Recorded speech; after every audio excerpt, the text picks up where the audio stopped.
अध्याय 261 सुराग की खोज। दाजू थोड़ा झिझका।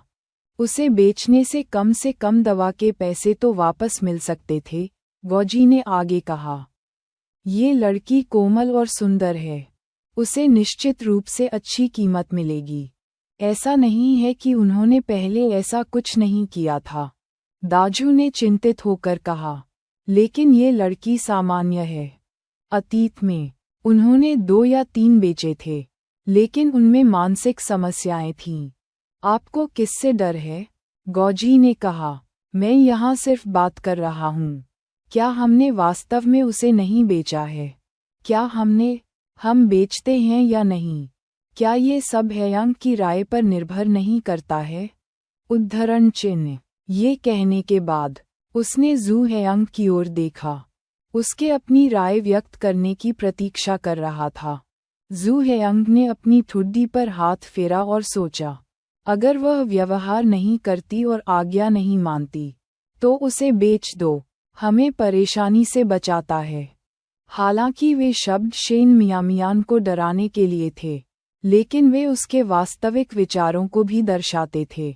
यदि शेन मियामियान अवज्ञाकारी था, पुलिस को बुलाने के बारे में उपद्रव कर रहा था, तो बेहतर होगा कि उसे तुरंत बेच दिया जाए और पैसे प्राप्त किए जाएं। शेन मियामियान ने 3 लोगों के बीच की बातचीत सुनी। उसका चेहरा पीला पड़ गया। वह जानती थी कि जू हैयांग कुछ ठगों के साथ घूमता था, लेकिन उसे इस बात का अंदाजा नहीं था कि वह मानव तस्करी में भी शामिल था। इसमें कोई आश्चर्य नहीं कि उसके पिछले जीवन की जू हैयांग को कभी भी काम करना पसंद नहीं था।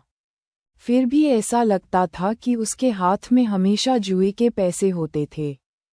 महिलाओं की तस्करी के बारे में खबरों में देखी गई सच्ची घटनाओं के बारे में सोचकर उसका दिल डूब गया।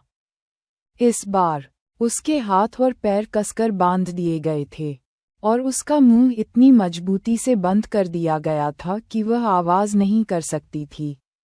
अगर उसे सचमुच इस तरह बेच दिया गया होता, तो उसके माता पिता शायद कुछ दिनों के लिए प्रतीकात्मक रूप से उसकी तलाश करते और फिर झोउ सियू को उपनाम शेन लेने के लिए उत्सुक होते। इस विचार के साथ शेन मियामियान की आंखों में कड़वाहट का एक संकेत दिखाई दिया। इससे कोई फर्क नहीं पड़ता कि उसने कितना अच्छा प्रदर्शन किया, चाहे वह कितनी भी उत्कृष्ट क्यों न हो। बहुत सी चीजें पूर्व निर्धारित लगती थीं। शेन जियानहुआ ने हमेशा झोउ सियू का सबसे अधिक समर्थन किया। उसने धीरे से अपनी आंखें बंद कर लीं। जैसे जैसे उसके भीतर भागने की इच्छा प्रबल होती गई, उसकी आंख के कोने से एक आंसू बह निकला। ली यू ने धीरे धीरे गैस कम कर दी, और उसकी गाड़ी चलाने की गति कम हो गई। उसका दिमाग लकड़ी की गाड़ी पर बरलेप की बोरी पर केंद्रित हो गया।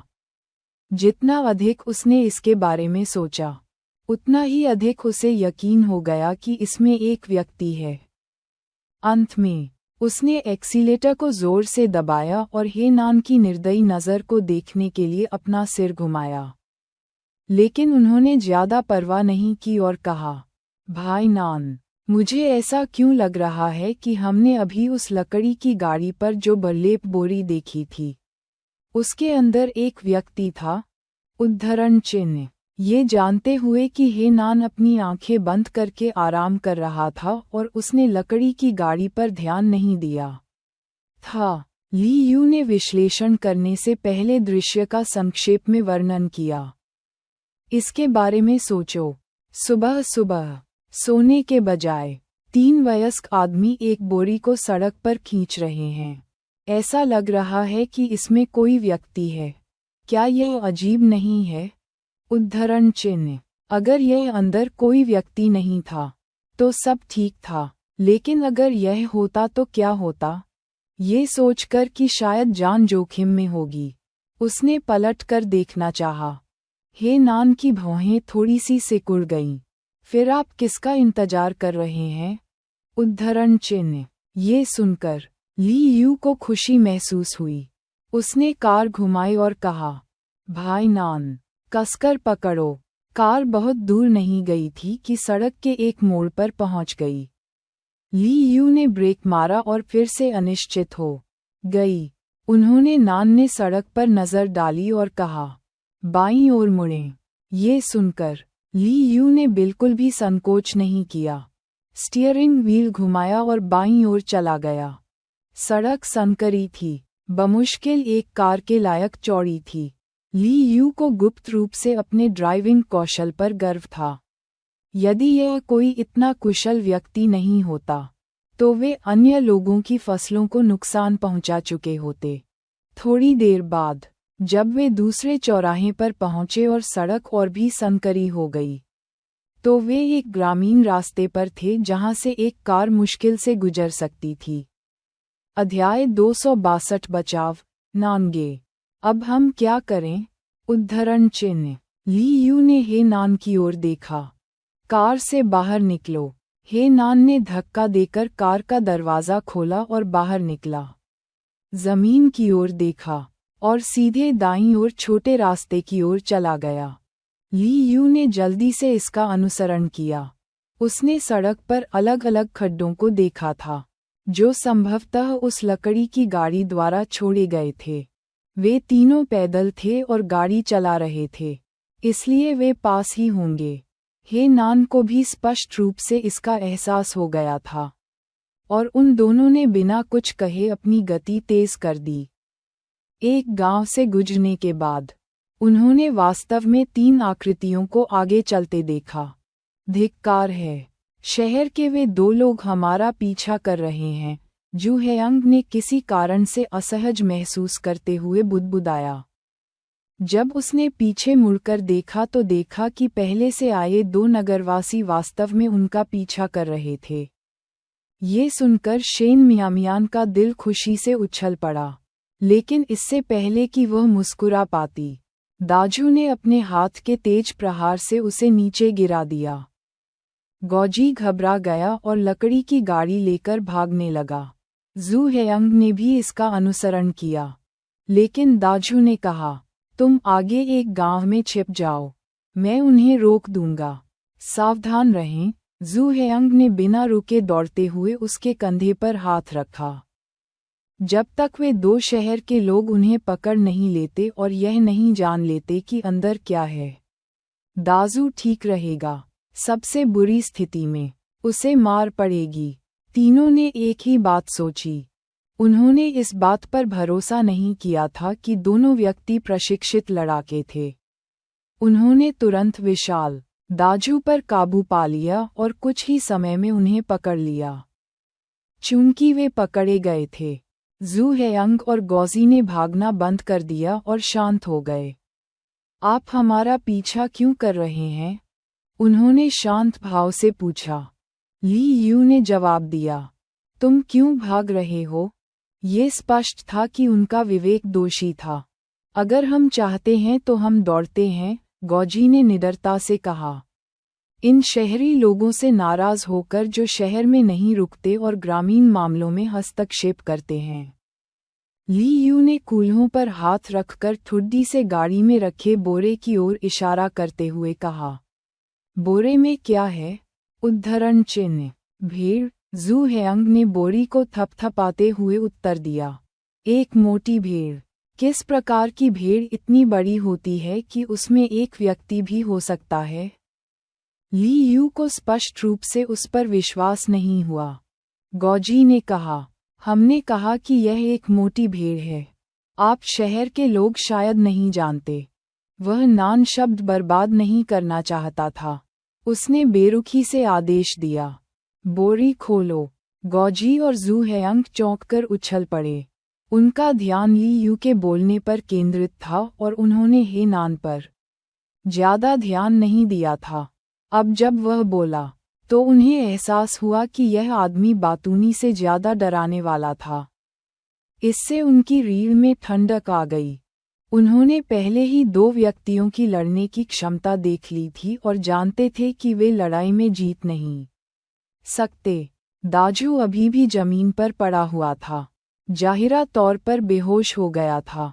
वे पहले से ही शारीरिक रूप से नुकसान में थे, लेकिन चीजें इस बिंदु तक आगे बढ़ चुकी थीं और वे दोनों को बोरे में शेन मियामियान को ढूंढने नहीं दे सकते थे, अन्यथा सब कुछ खत्म हो जाता। ये सोचकर जू हेयंग ने अपना दिल मजबूत किया और उन्हें डराने की कोशिश की। अंदर वास्तव में एक मोटी भेड़ है जिसे अभी अभी काटा गया है। यदि आप मुझ पर विश्वास नहीं करते हैं तो मैं इसे एक थप्पड़ मारूंगा और आप देख सकते हैं कि यह एक भेड़ है। इतना कहने के बाद उसने अपनी मुट्ठी उठाई और उसे उस ओर घुमाया जहां शेन मियामियान की गर्दन होगी। झटके से उसकी गर्दन को तोड़ने का पूरा इरादा था, लेकिन इससे पहले कि उसका हाथ शेन मियामियान तक पहुंच पाता, उसे अपनी कलाई में तेज दर्द महसूस हुआ। जैसे ही वह दर्द से चिल्लाया, हे नान ने उसे तेजी से लकड़ी की गाड़ी पर टिका दिया। आप हमें लूटने की कोशिश कर रहे हैं, है ना? गौजी डर के मारे चिल्लाया। उसने इस तरह के कौशल का विरोध करने की हिम्मत नहीं की। हे नान ने ली यू की ओर देखते हुए उसे नज़रअंदाज कर दिया। ली यू को तुरंत संकेत मिल गया। वह गाड़ी के पास गया और बोरा खोलना शुरू कर दिया। गौजी उसे रोकने के लिए आगे बढ़ा, लेकिन हे नान की तीखी नज़र उस पर पड़ी और वह तुरंत पीछे हट गया। अध्याय 263। उसके दांत खटखटाओ ये देखकर कि चीजें उजागर होने वाली थीं। गौजी को प्रेरणा का एक क्षण मिला और उसने कहा, सच कहूं तो अंदर का व्यक्ति मेरी बहन है। वह अवज्ञाकारी है, किसी के साथ गड़बड़ कर चुकी है और घर नहीं आना चाहती थी। इसलिए हमें उसे बांधना पड़ा और उसे इस तरह वापस लाना पड़ा। बहन, ली यू ने ठंडे स्वर में व्यंग्य करते हुए बोरी उठाई। भले ही वह तुम्हारी पत्नी होती, तुम नहीं कर सकते। भाई नान, उसने अपना वाक्य आधा ही सुनाया था कि उसने अंदर के व्यक्ति को देखा और उसकी अभिव्यक्ति में भारी बदलाव आया। ये देखकर हे नान की नज़र बोरे पर पड़ी। केवल एक नज़र में उसकी नज़र ब्लेड की तरह ठंडी हो गई और जोरदार पकड़ के साथ जू हेयंग की कलाई से एक तेज दरार निकली। जू हेयंग ने एक दर्दनाक चीख निकाली। गौजी डर से कांप रहा था। सोच रहा था कि हे नान इतना क्रूर हो गया है क्योंकि उसने अंदर किसी को छिपा हुआ देखा था। इसलिए उसने जल्दी से जोड़ा, वह वास्तव में मेरी बहन है। कुछ सोचते हुए उसके चेहरे पर कामुकता छा गई। भाइयों, देखो, मेरी बहन बहुत सुंदर है। अगर तुम चाहो तो उसे कुछ दिनों के लिए खेलने के लिए शहर ले जा सकते हो। इस बिंदु पर वह केवल तभी स्वीकार कर सकता था और दूसरों को दुल्हन का सूट पहना सकता था यदि ये दोनों उन्हें जाने देते। ये सुनकर ली यू का गुस्सा भड़क गया। वह ऊपर गया और गौजी को लात मारी, जिससे वह जमीन पर गिर गया। लेकिन गौजी ने वापस लड़ने की हिम्मत नहीं की। वह नान का चेहरा बर्फ के ब्लेड की तरह ठंडा था। उसने कठोर चेहरे के साथ शेन मियामियान को बोरे से बाहर निकाला, ये देखकर कि वह अभी भी सांस ले रही थी, केवल बेहोश थी, और उसके कपड़े बिना किसी उल्लंघन के बरकरार थे। उसकी अभिव्यक्ति थोड़ी कम हो गई, लेकिन जैसे ही उसने उसे उठाया, शेन मियामियान की गर्दन पर निशान उजागर हो गए। उसकी भौहें सिकुड़ गईं और उसने भावहीन होकर कहा, उसके दांत तोड़ दो। ली यू चौंक गया, लेकिन शेन मियामियान की गर्दन पर लाल निशान देखने के बाद उसने भी देखा कि वे अक्षम्य बदमाश थे, जो इतनी छोटी लड़की को नुकसान पहुंचाने में सक्षम थे। यदि वे अतिरिक्त सतर्क नहीं होते, तो केवल ईश्वर ही जानता है कि शेन मियामियान को क्या झेलना पड़ा होगा। एक खूबसूरत युवती अपनी जवानी के चरम पर इन सामाजिक कैंसरों के कारण लगभग बर्बाद हो गई थी। ली यू भले ही हानिरहित दिखे लेकिन किसी भी तरह से नर्म दिल वाले नहीं थे। जब उसने अपना काम शुरू किया तो उसने कोई दया नहीं दिखाई। कुछ मुक्कों के बाद गौजी का मुंह खून से लथपथ हो गया। जब तक उसका एक दांत जमीन पर नहीं गिरा तब तक ली यू नहीं रुका। दाजू उसी समय जाग गया और तेजी से आगे बढ़ा। लेकिन ली यू ने उसे जमीन पर गिरा दिया। भाई नान, हमें इन तीनों के साथ क्या करना चाहिए? उद्धरण चिन्ह। शेन मियामियान को गोद में लिए हुए हे नान ने जमीन पर चिल्ला रहे दोनों लोगों पर नजर डाली। उन्हें स्थानीय पुलिस स्टेशन भेजो। बोलने के बाद वह शेन मियामियान को अपनी बाहों में लेकर जाने के लिए तैयार हो गया। ली यू कुछ हद तक हतप्रभ था। भाई नान, आप शेन मियामियान को कहाँ ले जा रहे हैं? क्या आप मेरे साथ नहीं आ रहे हैं? उद्धरण चिन्ह। हे नान ने गंभीरता से कहा, वह नहीं जा रही है। इतनी कम उम्र की लड़की, जिसने ऐसी घटना का अनुभव किया है, आसानी से गंदी अफवाहों का विषय बन सकती है। ली यू। उद्धरण चिन्ह उद्धरण चिन्ह। जमीन पर 3 लोगों पर नजर डालते हुए उसके मुंह का कोना हिल गया। फिर मैं उन्हें पुलिस स्टेशन कैसे ले जाऊं? वह नान शेन मियामियान को आसानी से ले जा रहा था। उससे निश्चित रूप से 3 बेईमान लोगों को ले जाने की उम्मीद नहीं की जा सकती है। क्या वह कर सकता है? क्या लकड़ी की गाड़ी सिर्फ दिखावे के लिए है? उद्धरण चिन्ह। हे नान ने ठंडे स्वर में कहा, और लंबे कदमों से विदा लेते हुए ली यू के मुंह का कोना फिर से हिल गया। उसने अनिच्छा से गाड़ी से एक रस्सी खींची और 3 लोगों को बांध दिया। फिर उसकी आंखें सिकुड़ गईं। ठीक है, क्या तुम नहीं चल रहे हो?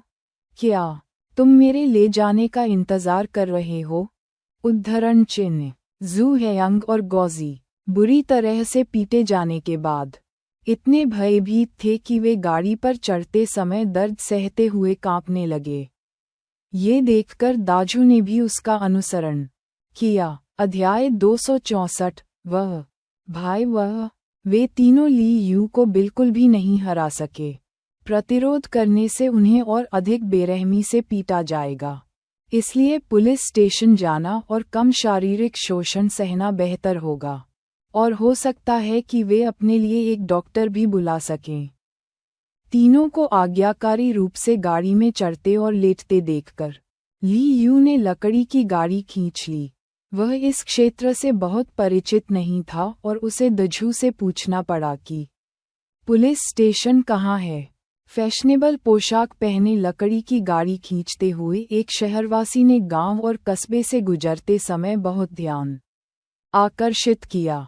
कुछ लोग पुलिस स्टेशन के प्रवेश द्वार तक भी उसके पीछे पीछे गए। अज्ञात समय के बाद शेन मियामियान ने धीरे से अपनी आंखें खोलीं और खुद को एक चलती कार में बैठा पाया, और उसे पहला विचार यह आया कि उसे बचा लिया गया है। यह वही कार होगी जो पहले उनके पास से गुजरी थी। इससे पहले कि वह आगे प्रतिक्रिया दे पाती, उसके बगल में किसी ने पूछा, जागृत? उद्धरण चिन्ह। परिचित आवाज सुनकर शेन मियामियान ने आश्चर्यचकित होकर अपना सिर घुमाया, और मुश्किल से एक छोटी सी आवाज सुनाई दी, वह भाई हे नान? उद्धरण चिन्ह। 2 सेकंड की स्तब्ध चुप्पी के बाद उसे सब कुछ स्पष्ट हो गया। उसके मरने से पहले उन्होंने जिन 2 शहरवासियों का उल्लेख किया था, वे हे नान थे। उसने उसे एक बार फिर बचाया था। हे नान ने उसकी आवाज़ सुनकर थोड़ी सी भौहें सिकोड़ लीं। उसकी अभिव्यक्ति थोड़ी ठंडी हो गई। क्या आपका गला दर्द कर रहा है? उद्धरण चिन्ह। एक सा। जब पहली बार उसका गला घोंटा जा रहा था तो दर्द इतना ध्यान देने योग्य नहीं था, जिससे वह मदद के लिए जोर से चिल्लाने लगी। लेकिन बाद में वह मुश्किल से ही कोई आवाज निकाल सकी। अब बोलते बोलते उसका गला बुरी तरह जलने लगा। उसकी आवाज़ बमुश्किल फुसफुसाहट थी। उसने कार की खिड़की से बाहर देखा और महसूस किया कि वे उसके घर के रास्ते में नहीं थे। भाई हे नान, अब हम कहाँ जा रहे हैं? उद्धरण चिन्ह। अस्पताल के लिए। हे नान ने उसकी ओर देखा और उदासीनता से कहा, यदि आपका गला असहज है तो कम बात करें। आपके बगल में कप में गर्म पानी है। अपने गले को शांत करने के लिए थोड़ा पी लें। शेन मियामियान ने कार में थॉमस को देखा, लेकिन उस तक नहीं पहुंच पाया। क्योंकि यह शायद हे नान का था और उसे इसका उपयोग करना बिल्कुल सही नहीं लगा। ये देखकर कि उसने प्याला नहीं छुआ है, ये सोचकर कि शायद उसे इससे पीने में आपत्ति होगी क्योंकि उसने इसका उपयोग किया है। उसने अपने होंठ भींचे और कहा, मैंने अभी तक वह पानी नहीं पिया है।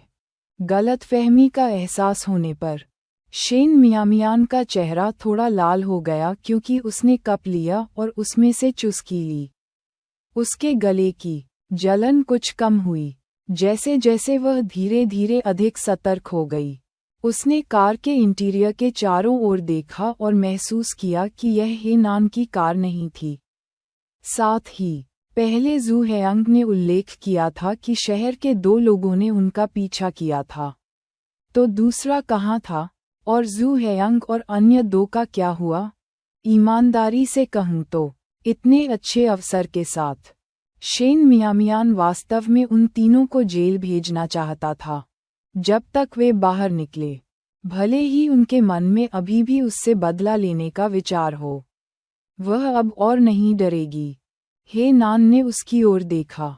उसकी बड़ी बड़ी आंखें बेचैनी से टिमटिमा रही थीं जैसे कि कुछ सोच रही हो, और कहा, ली यू उन तीनों को पुलिस स्टेशन ले गई।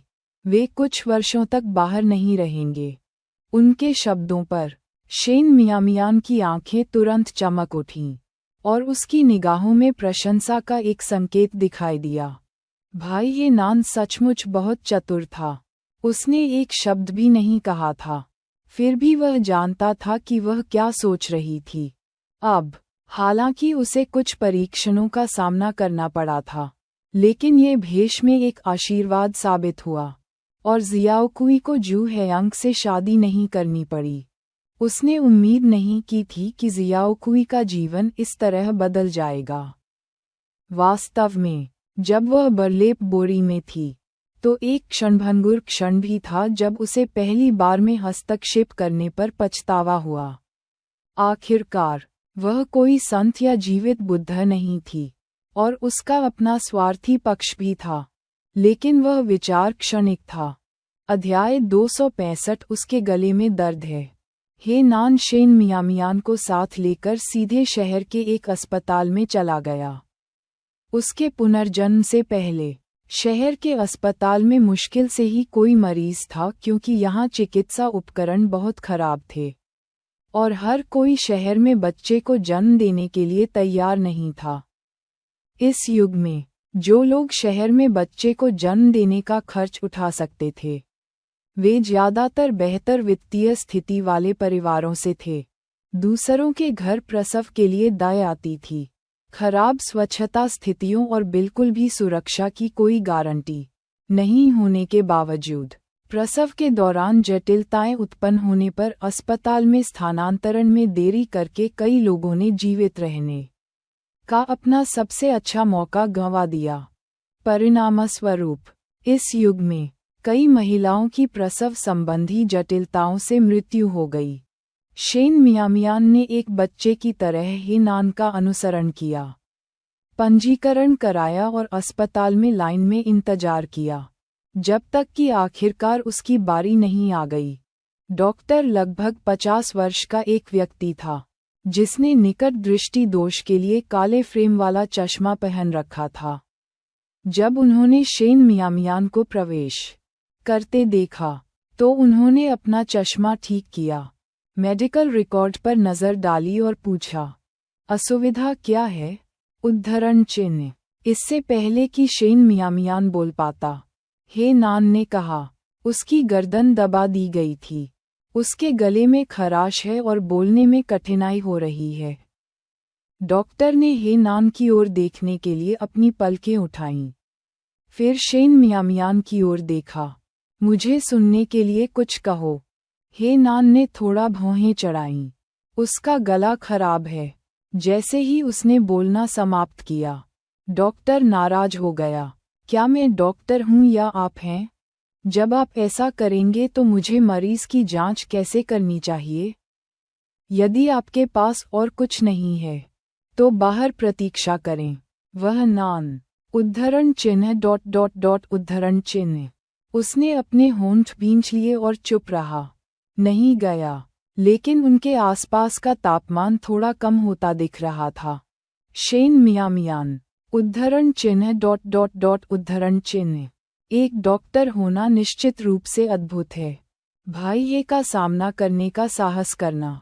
आदर करो, आदर करो। मेरा गला बहुत गर्म लग रहा है, वह कहने में सफल रही।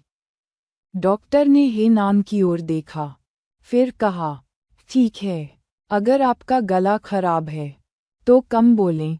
उनका लहजा पहले की तुलना में बहुत मित्रतापूर्ण था, और उन्होंने हे नान को फिर से जाने के लिए कहने का जिक्र नहीं किया। शेन मियामियान उद्धरण चिन्ह ... उद्धरण चिन्ह। और यह सोचकर कि उसे विश्वास हो गया कि यह बूढ़ा आदमी भाई हे से नहीं डरता। वह बहुत ज्यादा सोच रही थी। डॉक्टर ने शेन मियामियान को अपना सिर घुमाने के लिए कहा ताकि वह उसकी गर्दन की जांच कर सके। उसकी अभिव्यक्ति धीरे धीरे अजीब हो गई, और हे नान पर उसकी निगाहें संदेह से भर गईं। क्या आप भाई बहन हैं? उद्धरण चिन्ह। शेन मियामियान ने अपना सिर हिलाया और मन ही मन सोचा कि क्या यह उसकी गर्दन की चोट के लिए प्रासंगिक था। ये देखकर डॉक्टर के चेहरे पर उदासी छा गई। बहुत से लोग कानून से अनभिज्ञ थे और शादी की कानूनी उम्र से भी अनभिज्ञ थे। किशोरावस्था में ही लड़कियों की शादी कर दी जाती थी। यह आदमी उसका भाई नहीं था, फिर भी वह शेन मियामियान को ज्यादा बात नहीं करने देता था। ये दोनों बिल्कुल ग्रामीण लोगों की तरह नहीं दिखते थे, और फिर भी वे ग्रामीण इलाकों में इलाज की तलाश कर रहे थे। डॉक्टर को लगा कि उसने एक महत्वपूर्ण खोज की है, और इस विचार के साथ वह उठ खड़ा हुआ। उन्होंने कहा, मैं ये जांचने के लिए एक टॉर्च लेने जा रहा हूँ कि आपके गले को कोई आंतरिक क्षति तो नहीं हुई है। एक पल के लिए यहाँ रुकें। बोलने के बाद उन्होंने परामर्श कक्ष का दरवाजा खोला और चले गए। शेन मियामियान उद्धरण चिन्ह ... उद्धरण चिन्ह।